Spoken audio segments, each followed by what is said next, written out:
am Cerebral Sam, Cleveland's oldest practicing comic. I was a next-door neighbor of Drew Carey for 25 years.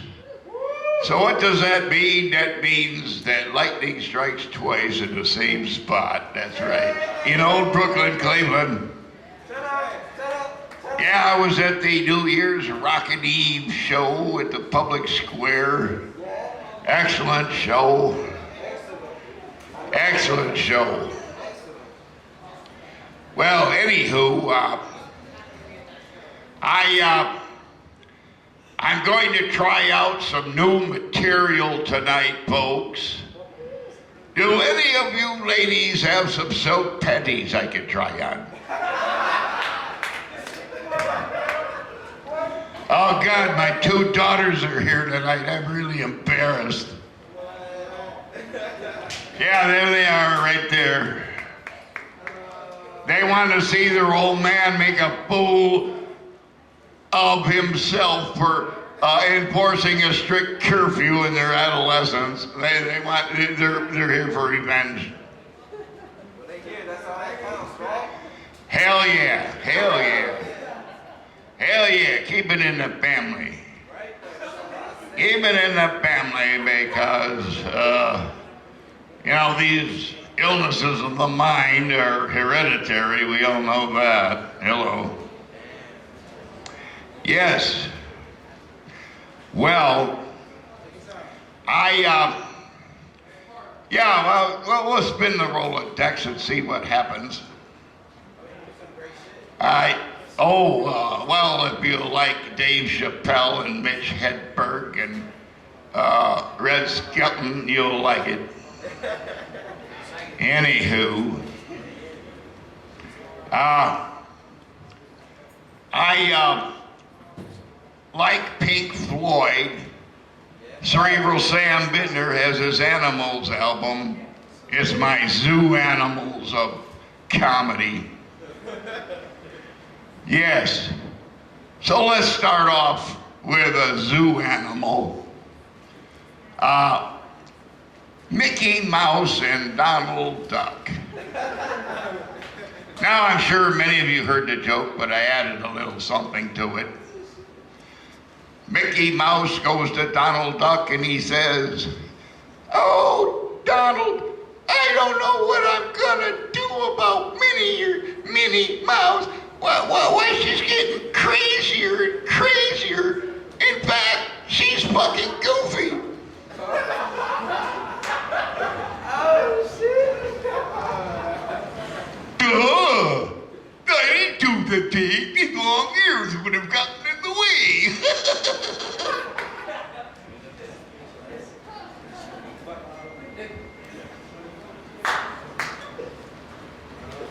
And now in tribute to a fine comic departed. You'll know who it is in an instant, I hope. Ha! I tell you, I get no respect. No respect at all. I was in a bar in Lakewood a couple years ago, and I asked a woman for a match, and she said, "Sure, my ass in your face." I tell you, sister, I tell you, I get no respect. I said, "Raise that ass up about 3 inches. This could work, sister." I told her. Turns out she was an angry Lakewood lesbian. I'm sure you know one. Right? Tell me that you do, we can hook up later. Anywho, a guy goes to Vegas to a chicken ranch, and he goes into the chicken ranch, and he says, "Line the girls up, ma'am." He says, "How much for around the world with the hot blonde there?" The madam says, $100. He says, "Ew. How about the petite brunette there, straight sex?" The madam says, $50. Then she says, listen, cowboy, just how much money do you have anyhow? He says, $10.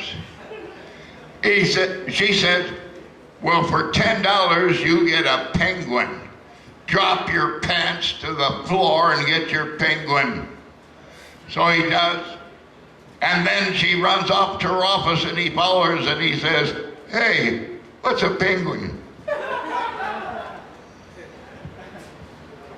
Anywho, hey, riddle me this. Where does a 500-pound gorilla sleep? In your arms, big mama. You know, I was watching Animal Planet. I love animals. I adore animals. And the director of the Washington, D.C. Zoo says we can't get our chimpanzees to breed in captivity, so they consulted a brilliant Harvard anthropologist, and he told them, hey, what you do is show them pornos. Show them how it's done. Well, the program wasn't very successful, but they did find a high incidence of chimpanzees in cocktail lounges trying to pick up blue-eyed blondes. Smartest animal on earth, a chimpanzee. Who wants to make love to a hairy ape?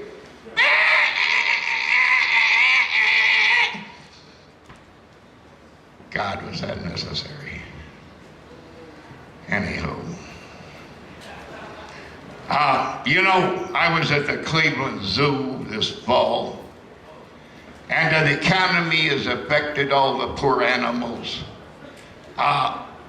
You see, they're so depressed that the keepers had to have them cranked up on crack so they could put on a show for the audience and not look like they're waiting for the Grim Reaper to collect their souls. So, the fact is, the monkeys used to steal your popcorn, but today they bitch slap you and turn your pockets inside out looking for more money to buy crack with. Oh, for the good old days. Oh, yeah. Oh, for the good old days.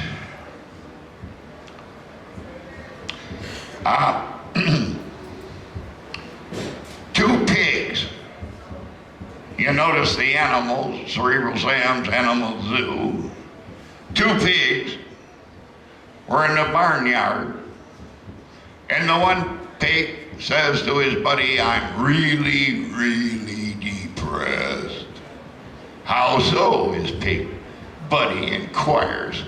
He says, well, I want to be a gigolo or a writer, but I can't do either because I can't afford a fucking pen. I can't afford a fucking pen. Apparently, the joke does not improve with age. Anywho.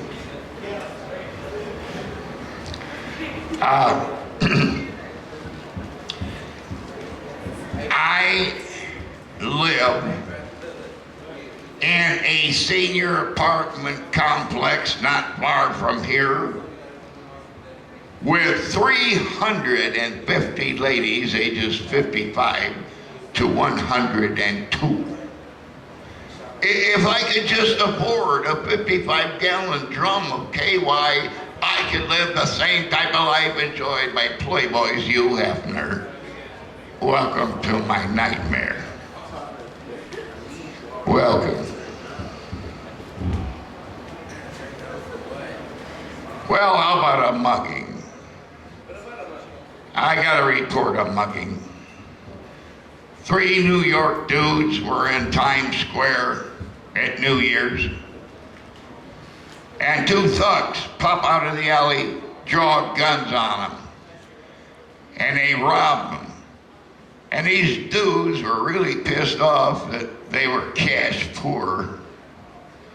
So they said, listen, you guys, you three guys, take your dicks out. If you don't have 12 inches among the three of you, we're gonna shoot you. So, New York is tough. Tough New York. So the first guy pulls his dick out, he's got 6 inches. The second guy pulls his dick out, he's got 5 inches. The third guy pulls his dick out, he's got 1 inch. Well, they look, shoot their guns into the air, and they run down the alley. And as the guy, 3 guys are trying to get themselves together, the one guy says, I'm glad I had 6 inches. Second guy says, I'm glad I had 5 inches. The third guy says, I'm glad that violence gives me an erection, or we'd all be pushing up daisies. Anywho, 2 condoms. 2 condoms. We're walking down the street one day. If that's hard to visualize, try to think of 2 SpongeBobs walking down the street. They do the same thing, condoms, sponges, right? Well, the 2 condoms pass a gay bar in Lakewood. Imagine that. Yeah, imagine that. They pass a gay bar in Lakewood, the 2 condoms, and one condom says to the other, hey, let's go in there and get shit-faced. Let's go in there and get... Apparently the joke does not improve with age. You know, I have a yellow belt in Taekwondo. I'm a struggling comic, can't afford a bodyguard, and God knows I need one because my edgy comedy sets off the crazies in the bar and they want to kill me in the parking lot. So I went to Lakewood Evening School and took Taekwondo. I have a yellow belt in Taekwondo. That means if you punch me in the mouth with a balled up fist, I'll run and scream like a scared little pigtail girl that just got her panties pulled down on the monkey bars. Believe it. Oh, I know what you're thinking. It was a bad little boy that did it. No, it was a 13-year-old bitch, jealous her classmate could climb like a monkey. Hell yeah. I swear it's true. I was there, man. You don't think I'm a liar, right? I was there, saw the whole thing.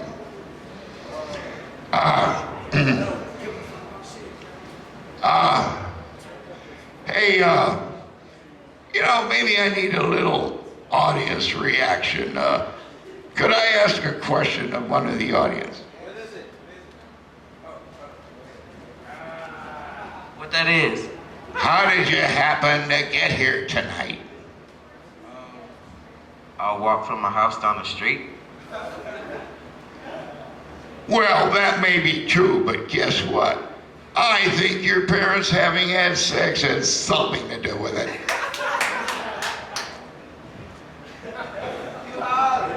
Yeah, take that. A black preacher was in front of his congregation and he says, my brothers and sisters, it's come to my attention that a sister here has accused me of being a Ku Klux Klan member. Now, Shirley, I want you to stand up and tell the truth. Sister Shirley stands up. She says, oh, Reverend Dr. Truman Dollar, I didn't say you was a Ku Klux Klan member. What I said was, you're a wizard under the sheets. What?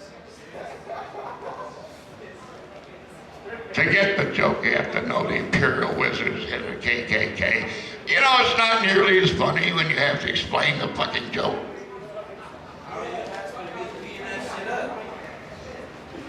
It's like,